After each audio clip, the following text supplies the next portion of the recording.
کی کیسے مقدر فضائے عالم کی کسی نے ذات محمد کو بن بلایا ہے۔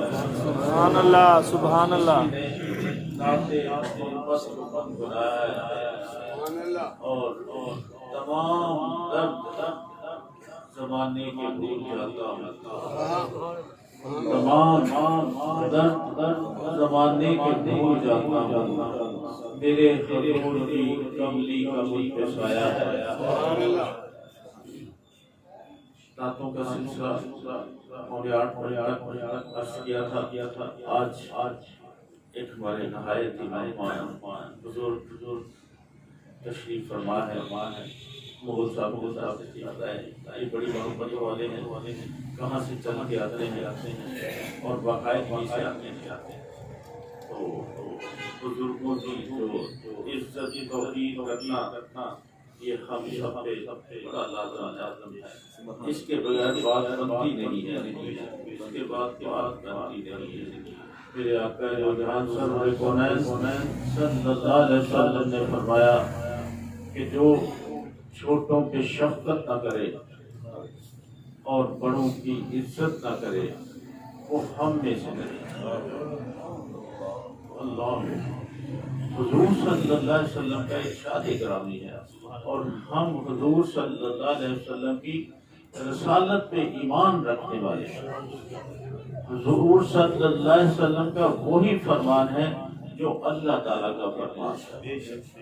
حضور صلی اللہ علیہ وسلم کی پوری زندگی جو ہے، بشری زندگی، وہ قرآن و حدیث کی روشنی میں ہی گزری۔ حضور صلی اللہ علیہ وسلم کی ولادت و سعادت کی جو ایام تھے اس سے لے کر نبوت بھی ملی، سارا سلسلہ ہوا، لیکن سب نے ان کو سچا پایا، سب نے ان کو صدیق پایا، سب نے ان کو امین پایا۔ یہ مشرکین مکہ جتنے بھی تھے وہ اس بات پہ کبھی بھی دوسری رائے نہیں رکھتے تھے، اس بات پہ وہ کہتے تھے کہ ہاں حضور صلی اللہ علیہ وسلم سچے ہیں، اور اپنی زندگی میں ہم نے کبھی ان کو کوئی ایسا عمل نہیں کرتے دیکھا جو قرآن کے علاوہ ہو۔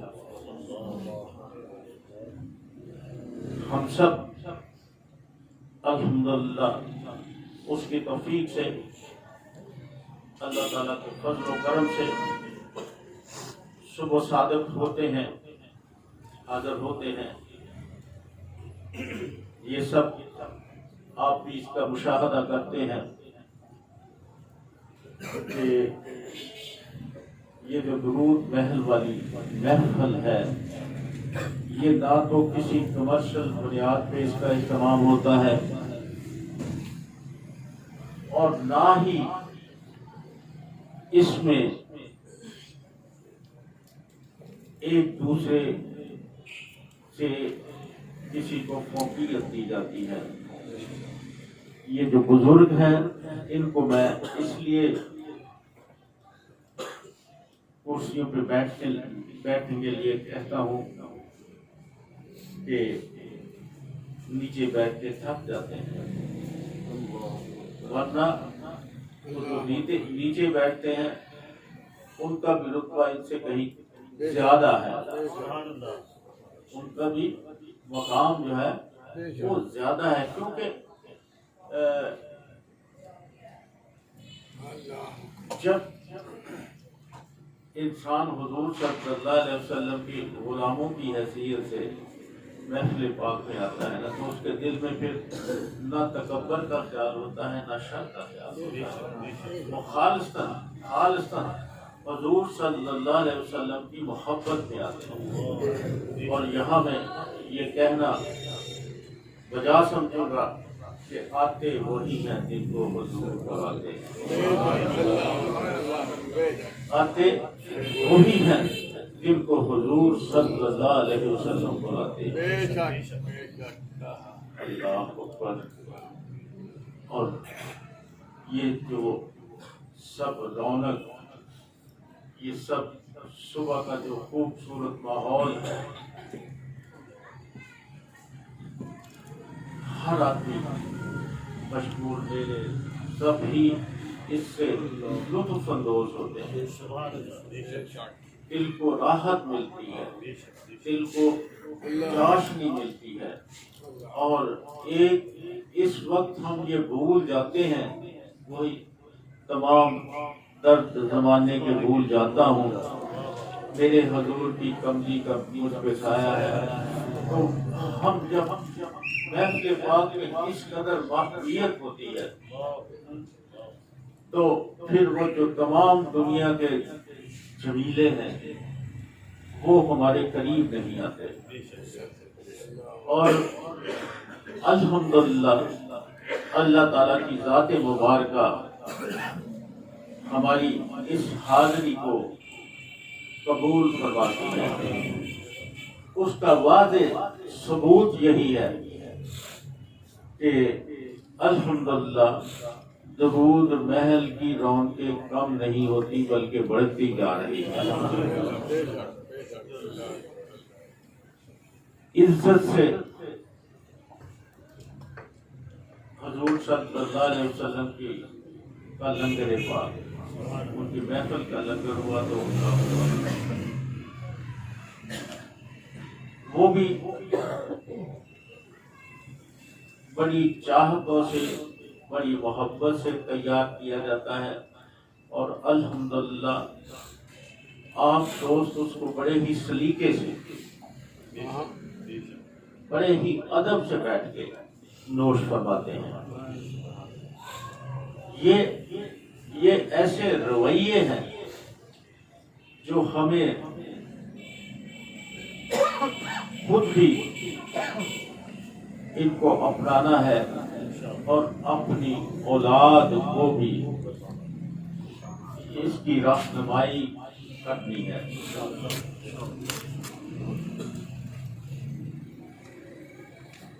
اصل جو گود ہے، ماں کی گود، میں آپ کو ٹائم دوں گا. اب تھوڑا سا شروع ہو گیا ہے تو پھر میں کہتا ہوں کہ یہ مکمل ہو جائے. ماں کی گود جو ہے وہ اصل تربیت گاہ ہے. وہ معاشرے جہاں پہ ایک ماں بن کر دکھاتی ہے تو پھر اس کی اولاد جو ہے وہ سچ بولتی ہے، جھوٹ نہیں بولتی. اعلیٰ اخلاق کے توسط سے وہ ایک دوسرے جو ملنے والے ہیں ان کے دلوں میں گھر کرتے ہیں اور عزت پاتے ہیں. جو عزت ہے وہ گھر سے ہی انسان سیکھتا ہے اور گھر سے ہی شروع ہوتی ہے. اگر ہم گھر میں اپنے بہن بھائیوں سے گالی گلوچ کریں گے، یقیناً ماں باپ کو بڑا ہی صدمہ ہوگا کہ وہ کہے گا اللہ میں تو تیرے فضل و کرم سے کوشش کی ہے کہ اپنی اولاد کو اپنی حیثیت کے مطابق اس کی تربیت کروں اور اس کے تمام لوازمات زندگی تعلیم تک میں اس کے پورے کروں. اے اللہ تو ان بچوں کو اگر میرے کسی ایسے عمل میں کمی رہ گئی ہے تو مجھے معاف فرما کے ان بچوں کو راہ ہدایت عطا فرما. آمین. اور ماں باپ کی دعا، وہ ماں باپ جو صحیح معنوں میں اپنے آپ کو ماں باپ ثابت کرتے ہیں، وہ پھر اولاد کے لیے اپنی زندگی کے خوبصورت لمحات ان کی فلاح و بہبود کے لیے وہ خرچ کرتے ہیں، اپنی تمام دوسرے مشاغل جو ہیں ان کو بالائے طاق رکھ کے وہ صرف یہ سوچتے ہیں کہ میرا بچہ جو ہے وہ نیک ہو، اس جہان میں بھی وہ عزت پائے، اعلیٰ تعلیم یافتہ ہو، اور پھر جب ماں باپ نے اپنے خون پسینے کی کمائی کے ساتھ اپنی اولاد کی رزق حلال کے ساتھ پرورش کی ہوتی ہے تو وہ پھر رزق حلال ضائع نہیں جاتا، رزق حلال ضائع نہیں جاتا۔ الحمدللہ وہ ماں باپ خوش قسمت تصور ہوتے ہیں اور ان کی اولاد ان کا زندگی کے ہر میدان میں اس کا ساتھ دیتی ہے۔ ماں باپ کہتے ہیں کہ بیٹے تم نے پڑھ کے اپنا بہتر مستقبل بنانا ہے، تو بچے جن کو یہ علم ہو کہ میرا ماں باپ صرف میرے لیے، ہمارے لیے ہی اپنی زندگی بسر کر رہا ہے،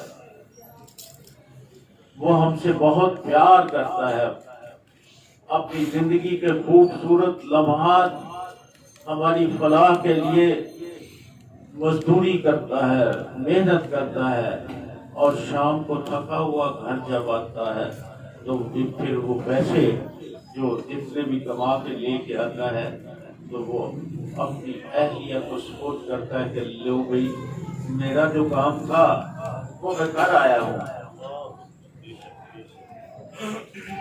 اب تو نے اس پیسے کا اس طرح تصرف کرنا ہے کہ کسی کی حق تلفی نہ ہو، کسی کی حق تلفی نہ ہو۔ یہ ماں باپ کے حقوق کو میں پہلے بیان کر چکا ہوں کہ ماں باپ کا کتنا رتبہ ہے، یہ بھی قرآن پاک میں ارشاد باری تعالیٰ ہے کہ وَقَضَىٰ آگے آ جائے وَقَضَىٰ رَبُّكَ أَلَّا تَعْبُدُوا إِلَّا إِيَّاهُ، وَقَضَىٰ رَبُّكَ تمہارے رب کا تمہیں حکم ہے کہ اس کے سوا کسی کی عبادت نہ کرو، وَبِالْوَالِدَيْنِ إِحْسَانًا، اور اپنے ماں باپ کے ساتھ حسن سلوک کرو۔ یہ قرآن پاک میں متعدد مقامات پر اللہ تعالی نے ارشاد فرمایا ہے، اور ماں باپ کے جو حقوق ہیں اس کو اللہ تعالیٰ نے اطاعت الہی کے ساتھ منسلک کر کے، جہاں اللہ تعالیٰ نے یہ کہا کہ میری عبادت کرو، وہاں پہ اللہ تعالیٰ نے فرمایا ہے کہ وَبِالْوَالِدَيْنِ إِحْسَانًا، اپنے ماں باپ کے ساتھ حسن سلوک کرو۔ اللہ تعالیٰ نے یہ بتلا دیا کہ جو میری عبادت کرتا ہے اور اس پہ لازم ہے کہ وہ اپنے ماں باپ کے ساتھ حسن سلوک کرے۔ اب دیکھ لیں یہ قرآن پاک کا ارشاد ہے، اس پہ ہمارا ایمان ہے۔ اگر ہم میں سے کوئی ایسی کوتاہی کر رہا ہے جن کے ماں باپ حیات ہیں، بے شک ہم اس عمر میں ہیں، ہو سکتا ہمارے ماں باپ حیات ہوتے تو ہم بھی جب دین کی سمجھ بھول آئی تو ہم بھی ان کے پاؤں کو دھوتے،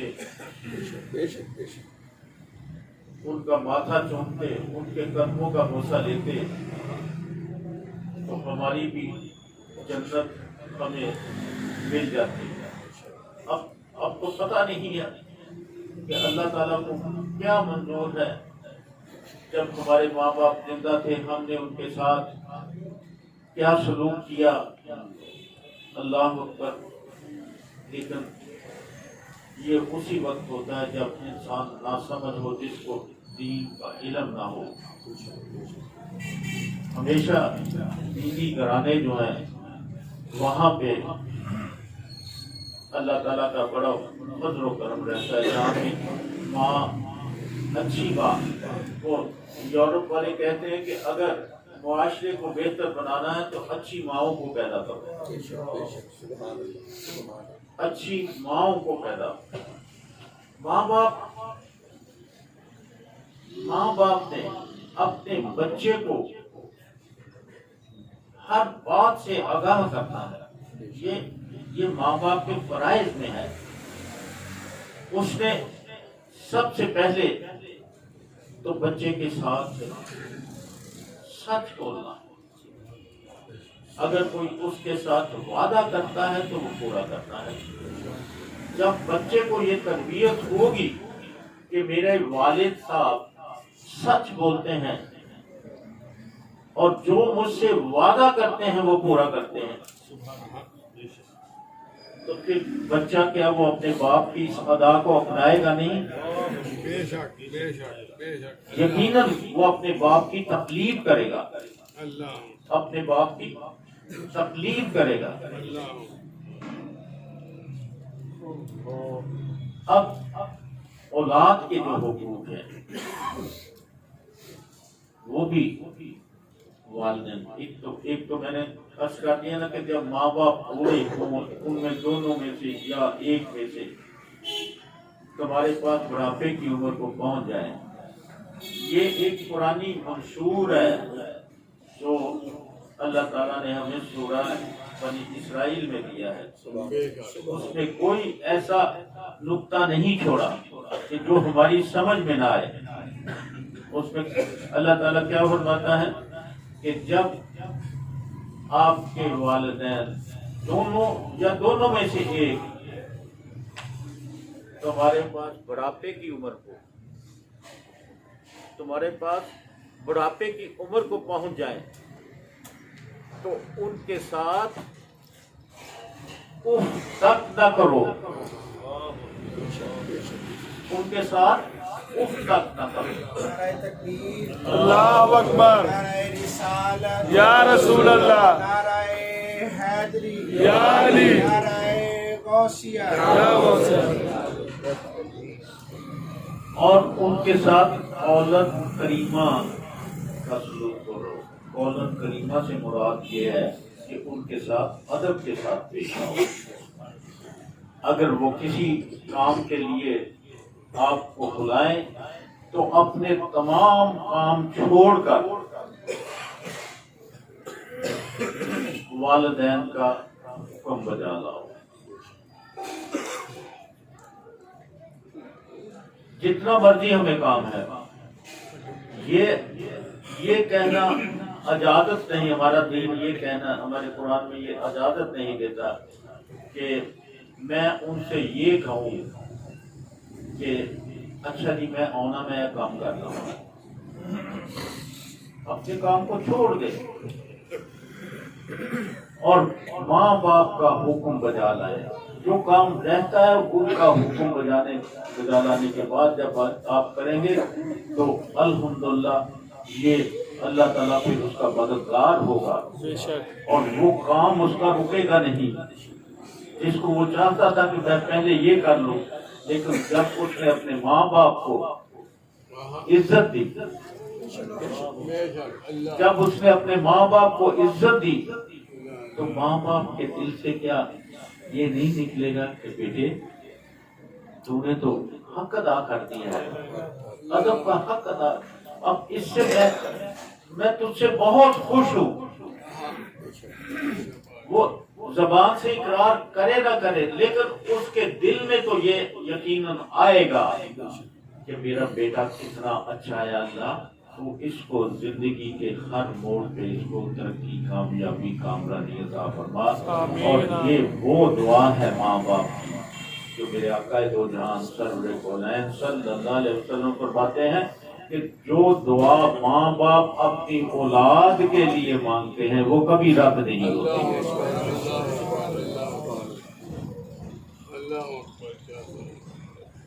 جس نے بھی ماں باپ کی، یہ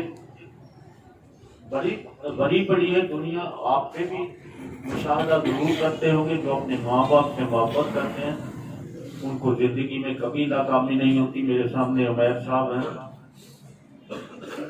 چھوٹی عمر، بڑے باادب، ماں باپ سے، اپنے بزرگوں سے بڑی ہی عزت سے پیش آتے ہیں، اور اللہ تعالیٰ نے ان کی تعلیم حاصل کرنے میں بھی مدد فرمائی، اور روزی کمانے میں بھی اللہ تعالیٰ نے ان کی بہت مدد۔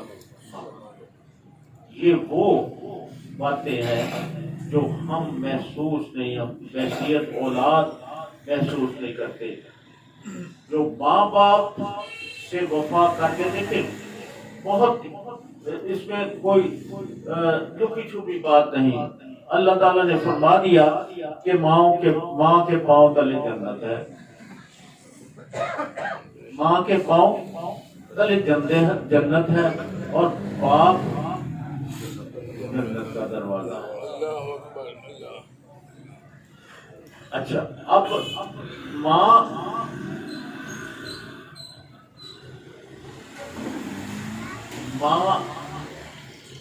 کو اگر ہم ماں کہہ کے پکار لینا، ماں جی،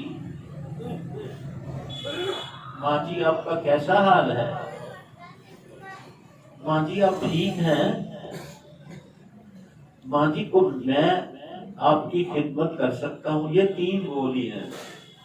تو ماں کتنی بھی تکلیف میں ہو، وہ یہ تو نہیں کہے کہ بیٹے میرا سر دبا دو یا میرے کر دو، وہ دعائیں دیں گی، بیٹا اللہ تیری خیر کرے، اللہ تیری خیر کرے۔ یہ ماں، اللہ اکبر، ماں کے دل سے کوئی پوچھے اولاد کی محبت اس کے لیے کیا ہے، وہ اپنی زندگی کی تمام رعنائیاں جو ماں ہوتی، جو صحیح معنوں میں ماں ہوتی، یہ جو 2 نمبر سلسلے والی مائیں ہیں اس کی بات نہیں کرتا، یہ اس ماں کی بات کرتا ہوں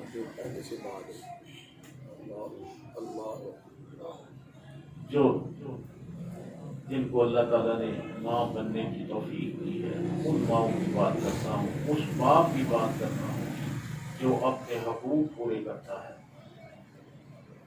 میں ہمیشہ یہ کہا کرتا ہوں کہ ہم بعض بات اپنی دولت کا جو کچھ بھی ہمارے پاس ہوتا ہے اس کا تصرف، اس کو جو خرچ ہم غلط طریقے سے کر دیتے ہیں، اس پہ کبھی ایک باپ کو اگر باپ مخلص ہے تو یقیناً وہ اپنے لیے ایک پیسہ بھی نہیں خرچ کرے گا، اپنی اولاد کے لیے سب کچھ کرے گا، وہ اپنی اولاد کی تعلیم و تربیت کے لیے ہر وہ قدم اٹھائے گا، ہر وہ تکلیف اٹھائے گا جس کی وجہ سے اس کے بچے کو راحت مل سکے آئندہ مستقبل میں۔ اللہ اکبر۔ اور جو ماں باپ اپنی ذمہ داری کا ثبوت نہیں دیتے، سگریٹ جیسے نشے کو اپنی اولاد کی ضرورتوں پہ ترجیح دیتے ہیں کہ ایک بچہ جس کی صحت کمزور ہے اس کو بہتر خوراک کی ضرورت ہے، تو وہ جو باپ سگریٹ پہ اپنے پیسے خرچ کرتا ہے، جس کا اس کے باپ کو رزلٹ میں اس کی صحت ہی خراب ہوتی ہے.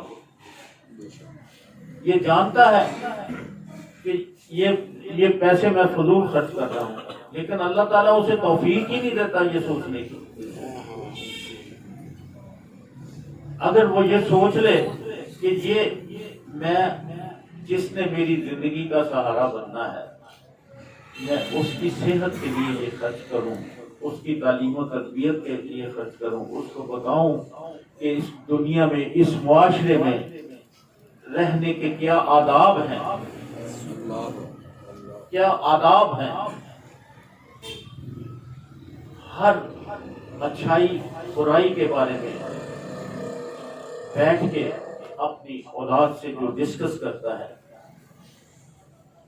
جو اس کو بڑی ادب سے بلاتا ہے. جو اچھے ماں باپ ہیں وہ اپنے بیٹوں کو تو کر کے نہیں بلاتے، وہ تو کر کے نہیں بلاتے، وہ ان کو شروع سے ہی اخلاق کا درس دیتے.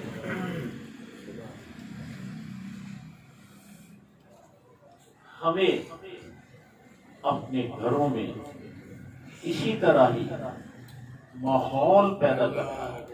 انشاءاللہ. دیکھیں، غریبی جو ہے وہ کوئی میٹر نہیں ہے، وہ کوئی مسئلہ نہیں ہے.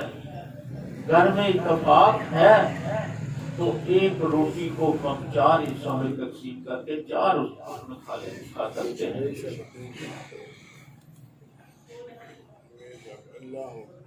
تو اللہ تعالیٰ اس ایک روٹی سے چاروں کے پیٹ بھر دیتا ہے، صبر آ جاتا ہے.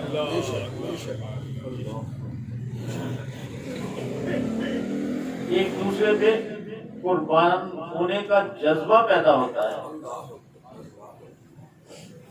لیکن جب گھر میں ہی ہم ایک دوسرے کا حق مارنے کی کوشش کرتے ہیں، چھوٹا بھائی بڑے سے لڑ رہا ہے، بڑا بھائی ماں باپ کا بھی ادب ہے، تو اس میں جو سب سے پہلا قصور ہے وہ ماں باپ کا ہے. ماں باپ نے اپنی زندگی گزاری ہوتی ہے، ان کو اچھائی برائی ہر چیز کا علم ہوتا ہے. اگر وہ جان بوجھ کے چشم پوشی اختیار کرتا ہے تو پھر وہ کیسے توقع کر سکتا ہے کہ میرا بیٹا جو ہے وہ میری بھی عزت کرے گا؟ جب اس نے باپ کی عزت نہیں کرنی تو پھر باہر وہ بزرگوں کی کیسی عزت کرے گا؟ تو یہ زندگی کو آسان جو بنانا ہے، آسان زندگی کو بنانے کا یہی ایک نسخہ کیمیا ہے کہ ہم سب سے پہلے اپنے آپ کی اصلاح کریں. انشاءاللہ. کبھی اکیلے میں بیٹھ کے چند منٹ کی حاضری اس کی بارگاہ میں دے دیں. یہ ضروری نہیں کہ اس وقت آپ نے درود پاک پڑھنا ہے، اس وقت آپ قرآن پاک پڑھنا ہے. صرف چند منٹ کی حاضری اکیلے میں بیٹھ کے دے دیں اور اپنے اندر وہ گند تلاش کریں جس کو ہم نے صاف کرنا ہے. اس گند کو، میں اب آپ کے سامنے بیٹھا ہوں، بڑی اچھی باتیں کر رہا ہوں، سفید بال ہیں، آپ بیٹھے بڑی خوبصورت انداز میں سن رہے، لیکن میرے اندر کو تو آپ نہیں جانتے. اندر کو تو میں خود جانتا ہوں میرا اندر کیا ہے، یا وہ مالک جانتا ہے. تو تنہائی میں کچھ ایسا وقت نکال اپنے اندر کے گند کے بارے میں سوچنے کے آج میں نے جو جتنا بھی جو کچھ کیا ہے اس میں اللہ تعالیٰ کی رضا کے مطابق کیا ہے یا اس سے ہٹ کے کیا ہے. تو شام صاف نظر آ جائے گا۔ اگر خطا ہوئی ہے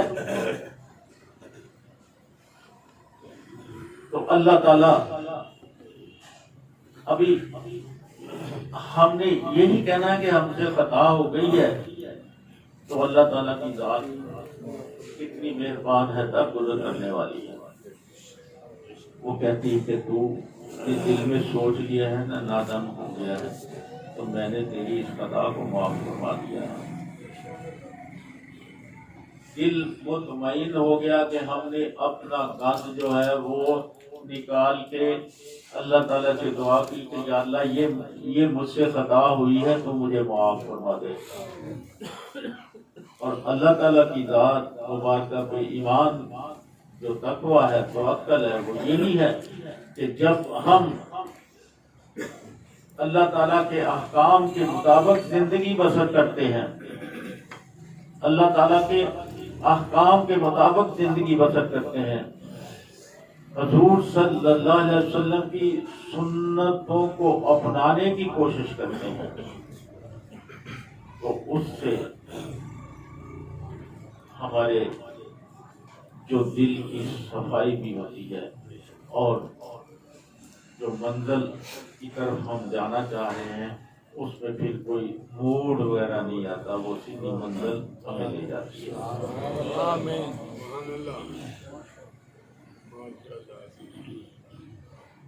جو وقت کا تقاضا ہے وہ ہم سب کی ذمہ داری ہے۔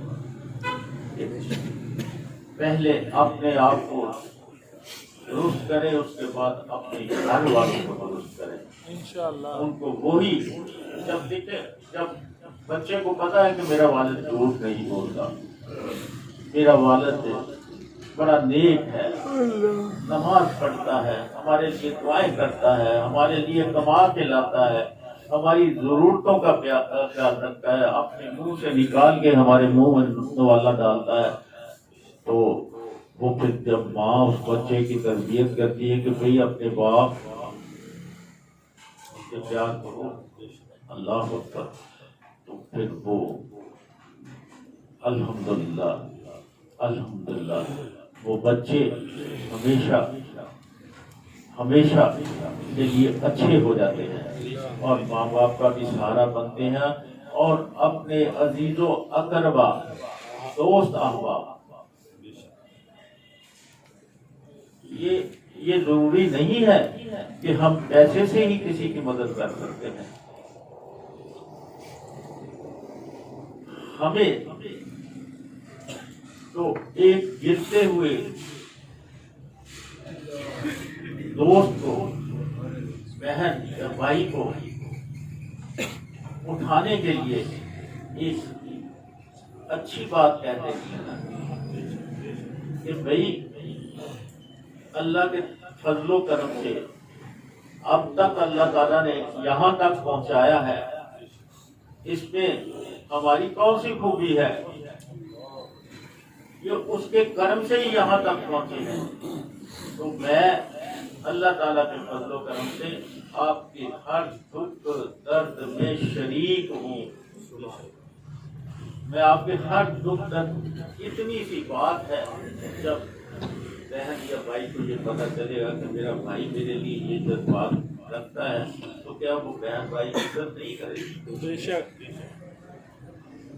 انسان کی عزت اس کی ہی ہوتی ہے جو عزت کا مفہوم سمجھتا ہو، جو عزت کا مفہوم سمجھتا ہو، اور پھر وہ دوسروں کی جب عزت کرتا ہے تو کوئی ایسا تو نہیں ہوتا کہ ہم کسی کو سلام کریں تو وہ کہہ کے جا دوڑوں کا ہونا، یہ تو نہیں کوئی کہے گا۔ ہم تو اس میں سلامتی بھیج رہے ہیں نا، تو وہ کیا ہمارا دین کتنا خوبصورت ہے کہ جب ہم کسی پہ سلام کرتے ہیں تو اس پہ سلامتی ہو، تو وہ دوسرا بھی کہتا ہے وعلیکم السلام، تم پہ بھی سلامتی ہو۔ یہ خوبصورت الفاظ ہیں ہمارے اسلام نے دیے ہمیں، اور سلام جو ہے یہ ہمیں آتے جاتے کوئی بھی ہو، واقف ہو یا نہ ہو، اگر کوئی جوان گزر رہا ہے اس کی متوجہ نہیں ہوا، اپنے خیال سے گزر رہا ہے، تو اس کو میں اگر بوڑھا آدمی اس کو سلام کہہ دوں گا، وہ یہ تو سوچے گا کہ یار یہ مجھ سے غلطی ہوئی ہے،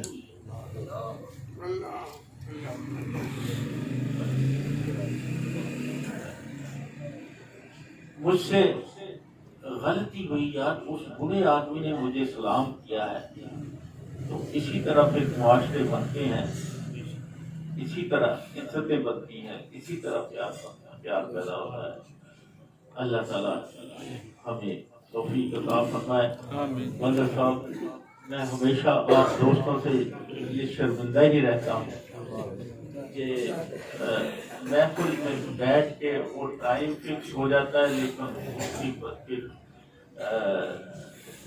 کچھ سلسلے بات کام کی ہمیشہ ایسا رہتا نہیں ہے، کبھی کبھی ہوتے ہیں، تو معذرت چاہوں گا۔ اللہ تعالیٰ آپ کو سب کو خوش رکھے۔ انشاءاللہ آئندہ جمعۃ المبارک کو رانا صاحب بڑے نہایت بزرگ صرف ابھی 5 منٹ اگر دوستوں کو ٹائم ہو رہے تو میں ایک چھوٹی نہیں ریکویسٹ کرنی۔ بسم اللہ الرحمن الرحیم۔